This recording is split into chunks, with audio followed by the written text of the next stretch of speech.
François Braun, donc je suis médecin urgentiste et président de SAMU Urgences de France.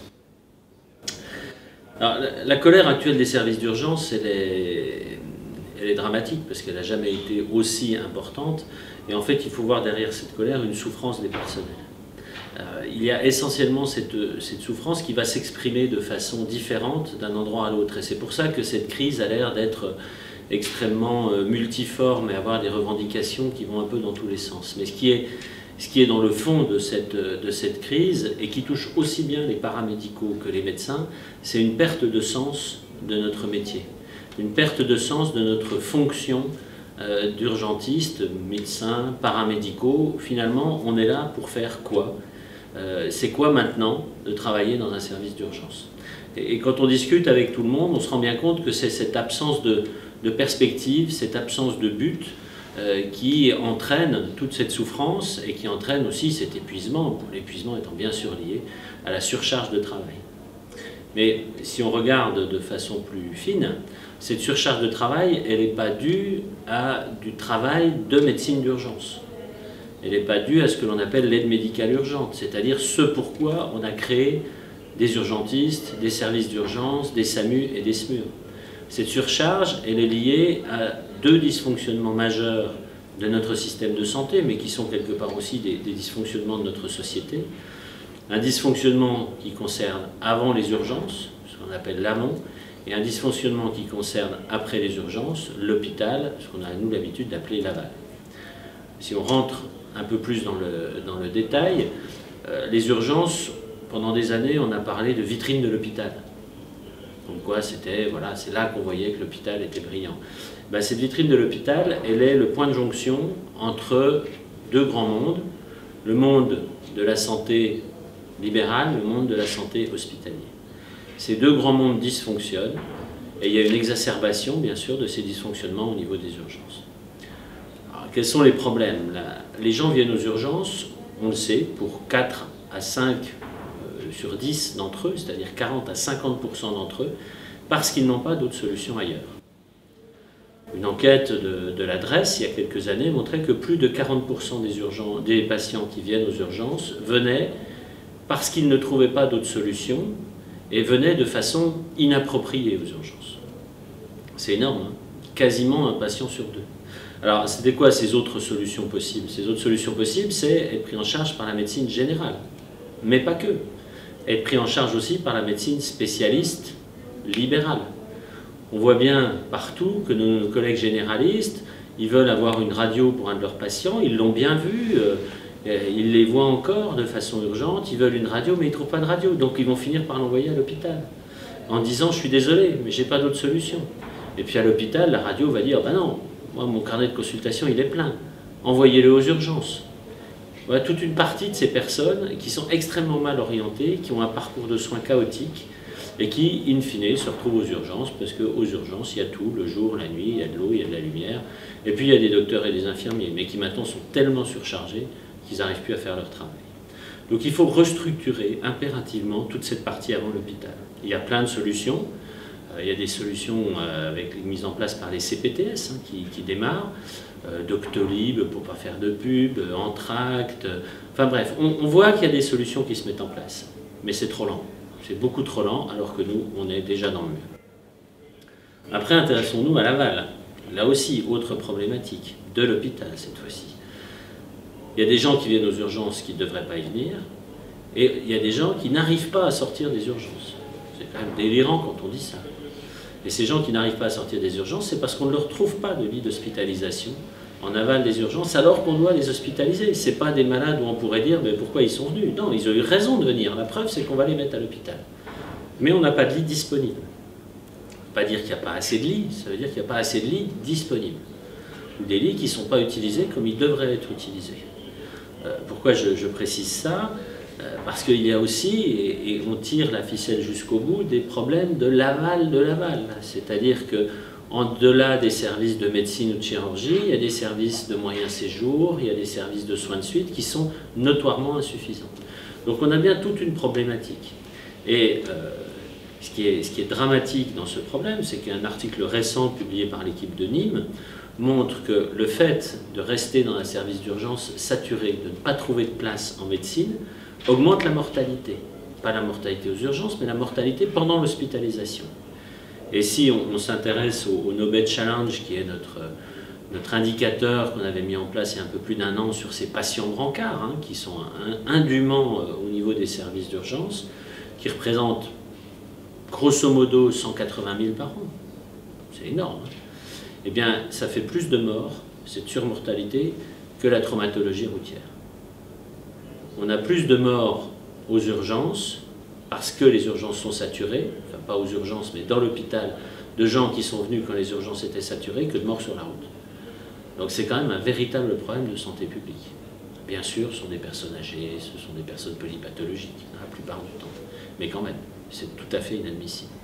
Donc on voit bien qu'il y a cette problématique d'amont, cette problématique d'aval, les urgences au milieu qui prennent tout dans la tête.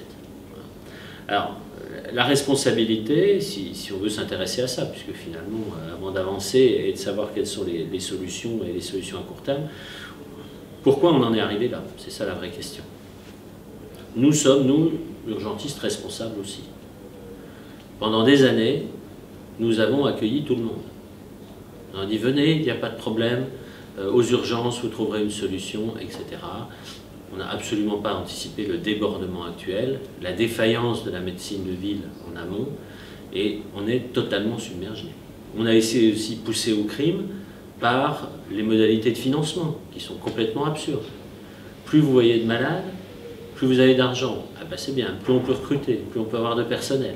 Donc là, il y a un truc qui ne marchait pas. Et en plus, la Cour des comptes, dans un rapport récent, nous a montré qu'en fait, pour réussir à financer un service d'urgence qui prenait en charge des patients graves, qui est notre objectif, il fallait voir beaucoup de patients pas graves.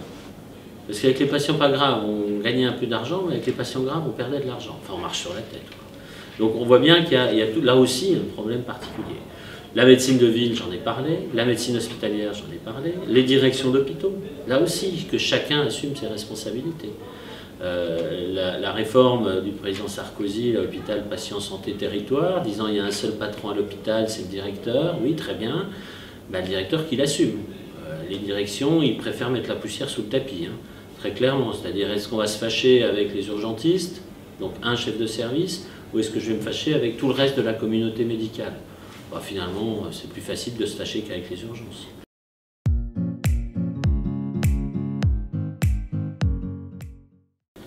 Cette problématique de permanence des soins de la médecine libérale, je dirais, c'est plus la continuité que la permanence. Parce qu'on se rend compte qu'en nuit profonde, il faut être honnête, quand il y a des problèmes de santé entre minuit et 6 h du matin, c'est quand même souvent des problèmes de santé aigus.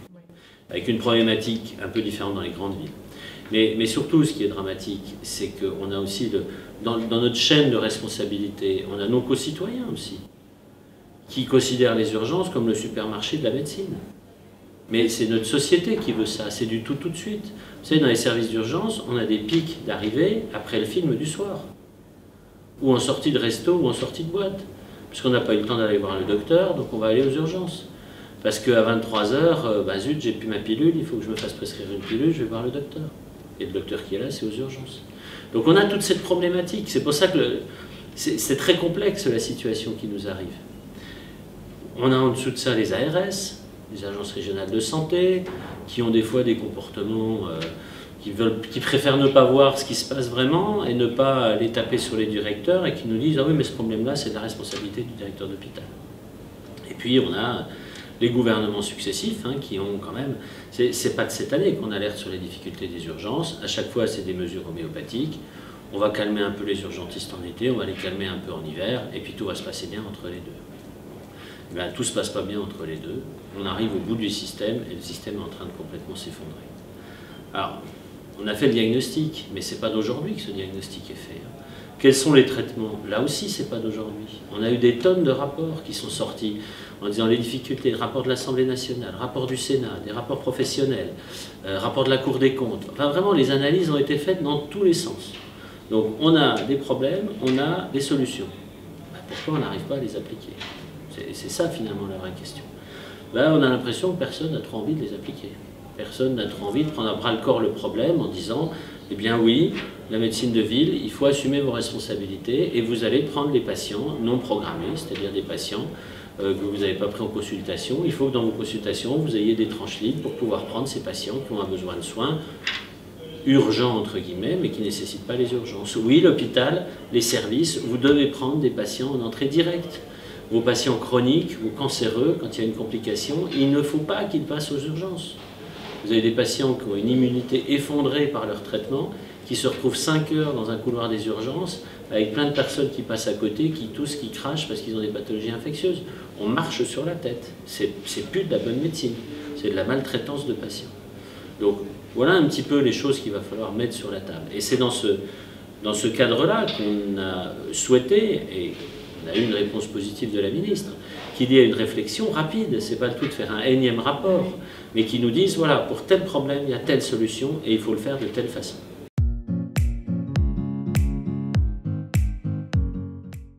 On a deux personnalités, et moi je suis ravi qu'il y ait dans la boucle une personnalité politique, parce que c'est un problème politique. C'est pas qu'un problème des urgentistes, c'est un problème politique, de volonté politique. Donc Thomas Mesnier, certes médecin, certes urgentiste, mais surtout député, est chargé de mener un petit peu ça, avec notre représentation, entre guillemets, ministérielle, qui est le Conseil national de l'urgence hospitalière, dans lequel nous sommes tous représentés, les syndicats, les sociétés savantes, des spécialistes, pédiatres, réanimateurs, etc. Donc ça c'est très bien.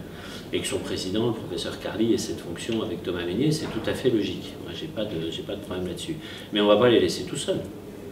Nous on a déjà demandé qu'il y ait la Cour des comptes qui soit entendue, que bien entendu les syndicats professionnels soient entendus, la société savante, les autres spécialistes. Nous ce que l'on souhaite dans cette feuille de route, c'est de nous donner une cible. Déjà, je vous disais tout à l'heure, on a une perte du sens. Les urgences sont faites pour quoi? Il faut que ce soit dit, il faut que ce soit écrit, il faut que ce soit validé par le plus haut niveau de l'État. Je suis assez confiant, le président de la République nous a écrit la semaine dernière en disant « je veux que les urgences fassent ce pourquoi ils sont créés, c'est-à-dire s'occuper des cas urgents et graves ». Bon, bien, ok, voilà. On a une cible, on a un objectif. Maintenant, partant de la situation actuelle, où on fait tout ce que les autres ne veulent pas faire, jusqu'à la situation, cette cible qui est, on se concentre que sur les cas urgents et graves, en plus c'est là-dessus qu'on est bon, c'est là-dessus qu'on est formé, et comment on y va? C'est ça cette feuille de route. Quelles sont les échéances? Quelles sont les différentes étapes? Pour régler tel problème, on fait quoi? Peut-être qu'il va falloir discuter, et je sais qu'ils nous ont déjà proposé de les rencontrer avec le Conseil de l'Ordre, Conseil national de l'Ordre, et clairement poser la question de l'obligation ou non de la permanence des soins, de la garde pour la médecine libérale. Il faut poser la question, et la réponse à cette question, elle doit être politique. Elle ne doit pas être une réponse des professionnels. Vous voyez un petit peu les différentes étapes qu'on va avoir. Alors maintenant, ce qu'il faut, c'est les mettre dans l'ordre. Pareil pour l'intérieur de l'hôpital. On sait que pour un service de médecine dans un hôpital, si on ne veut pas qu'il ait des phénomènes de surcharge, il faut qu'il ait un taux moyen d'occupation de 85%. Ça a été largement démontré par des études partout. On impose au service des médecines des taux d'occupation de plus de 95%.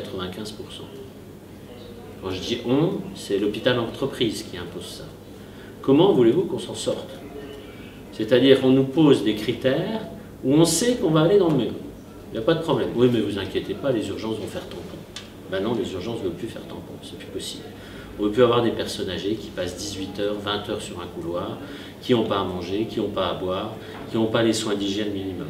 Ça, c'est inacceptable. C'est ça aussi que veut dire ce mouvement. On n'en peut plus par rapport à ça.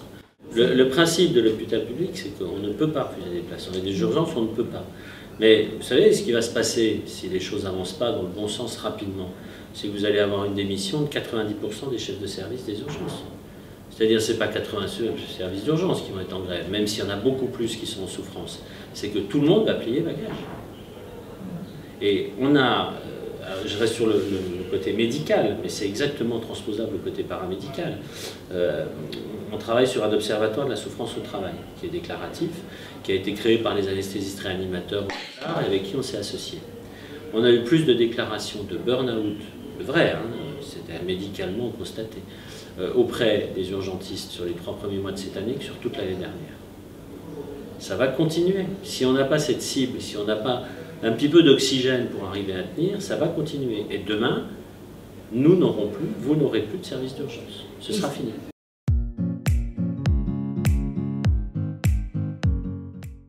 Ces deux primes me semblent très bien. Très honnêtement, dans les mesures immédiates, je pense que c'est ce qu'il fallait faire.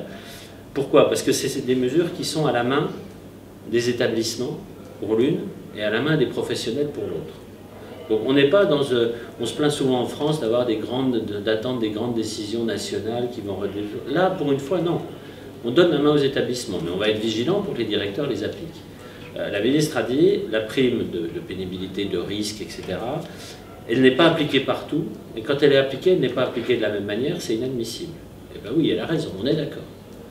Donc moi, le message sera clair auprès de l'ensemble des chefs de service des urgences, ça va être accompagner vos paramédicaux aux directions pour aller réclamer cette prime à taux plein, partout où elle est justifiée. Il faut aussi être un minimum raisonnable. Quand vous avez un service d'urgence à faible activité, dans un endroit hyper calme, on ne peut peut-être pas parler franchement de pénibilité, de risque en tout cas de violence. Mais ça se discute. Ça se discute localement, par localement, et ça c'est très bien. Après cette prime de coopération, on ne va quand même pas refuser quelque chose qu'on demande depuis longtemps. Ce qu'on demande depuis longtemps, c'est aussi de pouvoir upgrader un peu nos infirmières, de pouvoir leur donner des responsabilités supplémentaires, et ça va nous permettre non seulement de le faire, mais en plus qu'elles soient mieux rémunérées. Alors, on ne va pas non plus se décharger de notre activité sur des personnels déjà en nombre insuffisant. On ne va pas leur donner encore plus, ce serait n'importe quoi. Donc il va falloir aussi par rapport à ça qu'on ait une équivalence en termes d'effectifs et d'activité. Or, ce calcul, il existe déjà. Il n'est pas parfait, mais il existe. C'est la modélisation du financement des services d'urgence, qui est quelque chose qui a été fait par le ministère de la Santé, avec nous.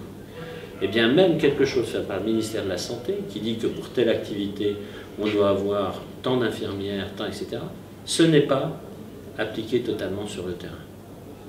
Il y a de la perte d'argent quelque part. Alors, pourquoi? Ben oui, alors on nous parle, l'hôpital est un ensemble, oui très bien.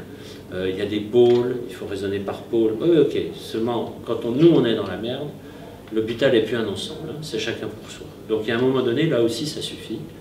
On a des moyens qui sont fléchés, il faut qu'ils arrivent aux urgences.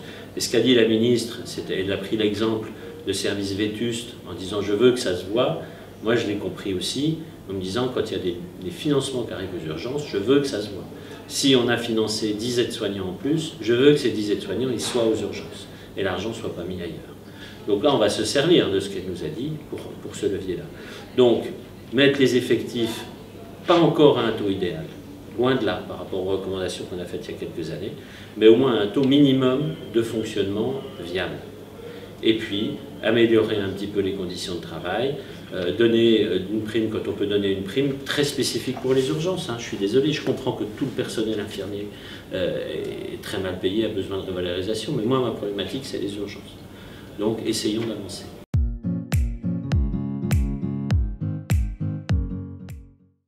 Nous avons un problème d'organisation, il faut le reconnaître, il ne faut pas dire qu'on est les meilleurs et qu'on n'a qu'un problème de moyens, non, on a un problème d'organisation.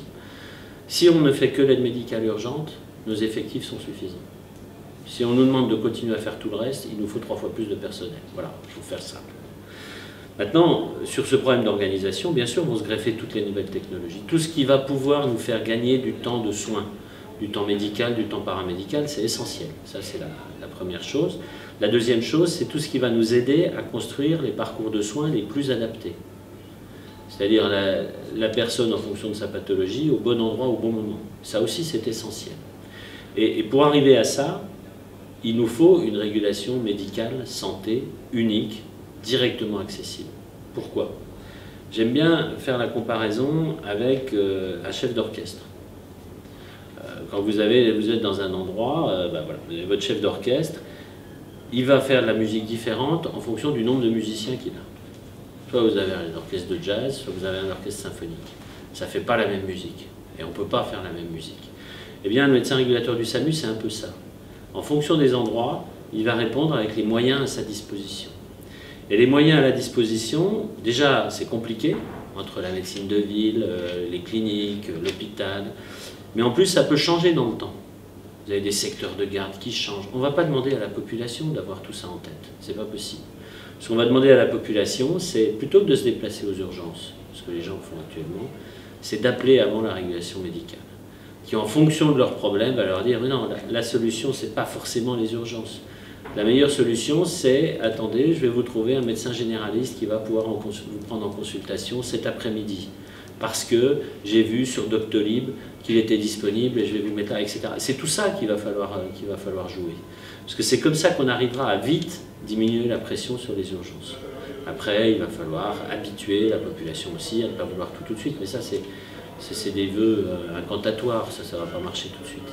Vraiment, l'objectif de ce travail, en tout cas qu'a lancé la ministre, mais nous on va être attentifs pour que ce ne soit pas justement un rapport de plus. L'objectif de ce travail, ça va être de proposer des solutions. Proposition de solutions avec des échéances, des effets attendus. Vous savez, on reprend dans un congrès scientifique, ici c'est comme ça, on expérimente un traitement, voilà, en phase 3, comment ça marche, en phase 4. C'est ça l'idée. Et puis après, c'est un choix politique. Il faut remettre la responsabilité de notre organisation des urgences dans les mains des politiques. Nous, on est là pour faire des propositions, des scénarios. Le choix du scénario final, ça doit être les politiques.